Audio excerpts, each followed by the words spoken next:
Magandang araw mga kaibigan, ako si Hershey at welcome sa aking vlog.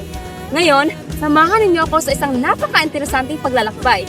Ating kilalanin ang isa sa pinakamatatag, pinakagalang-galang na tribo sa Mindanao, ang Bukidnon.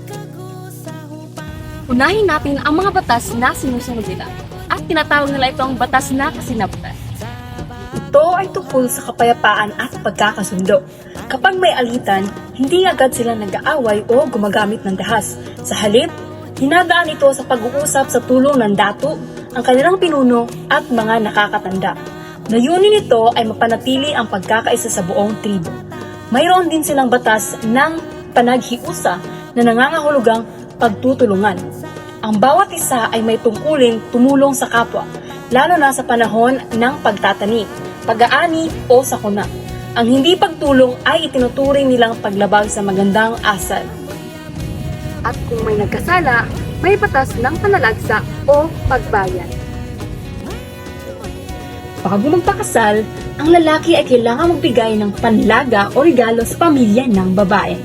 Ginagawa rin nila ang mga ritual ng alay at dasal para humingi ng basbas sa espiritu bago magsimula ng bagong yugto sa buhay. Mahilig din silang magdaos ng mga pista at ritual bilang pasasalamat sa masaganang ani. Isa sa mga kilala ay ang Kaliga Festival at syempre ang Kaamulan Festival na ipinagdiriwang pa rin hanggang ngayon bilang simbolo ng pagkakaisa ng lahat ng tribo ng Bukidnon.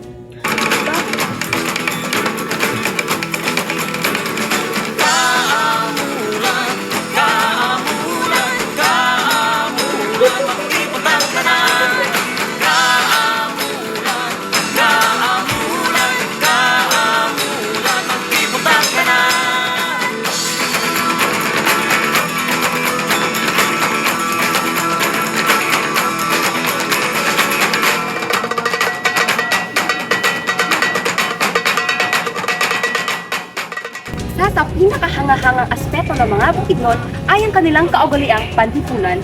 Unang-una na dito ang paggalang. Ang pagmamano, pagyuko at pagbigay galang sa matatanda at sa dato ay bahagi na ng kanilang araw-araw na buhay. Mahalaga rin sa kanila ang pagtutulungan o bayanihan sa pagtatanim, pag-aani o paggawa ng bahay. Sama-sama silang nagkakaisa bilang isang pamilya. Mayroon din silang katabungan at katapatan. Para sa kanila, ang pagsisinungaling ay isang sumpa mula sa espiritu, kaya mahalaga ang pagiging tapat sa salita at gawa. Bago kumain o magsimula ng trabaho, lagi silang nagpapasalamat sa Diyos na si magbabaya at sa mga espiritu ng kalikasan. At higit sa lahat, pinagpapahalaga nila ang kapayapaan. Kung may sigalot man, inaayos ito sa pamamagitan ng pag-uusap, hindi sa karahasan.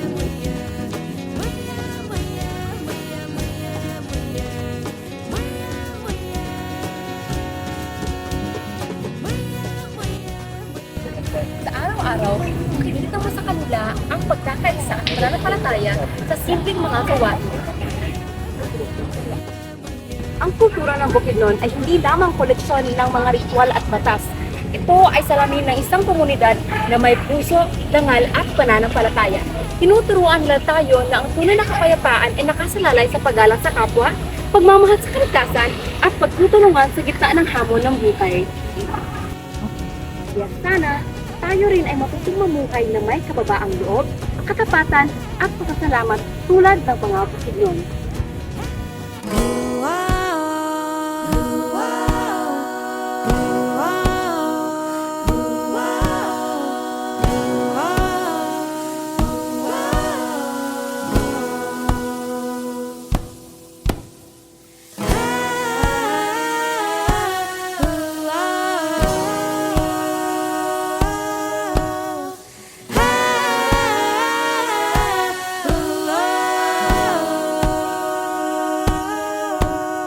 Imante sealdaw, hupag amol-amol, lalang